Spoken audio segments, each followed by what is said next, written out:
weather message.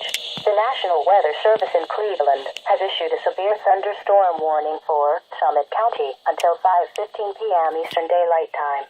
At 4:24 p.m. Eastern Daylight Time, National Weather Service Doppler radar indicated a severe thunderstorm capable of producing quarter-size hail and damaging winds in excess of 60 miles per hour.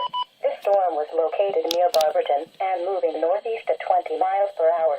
Locations impacted include Akron, Cuyahoga Falls, Cambridge, Mogator, Hudson, Macedonia, Twinsburg. This is a dangerous storm. Seek shelter inside now and stay away from windows.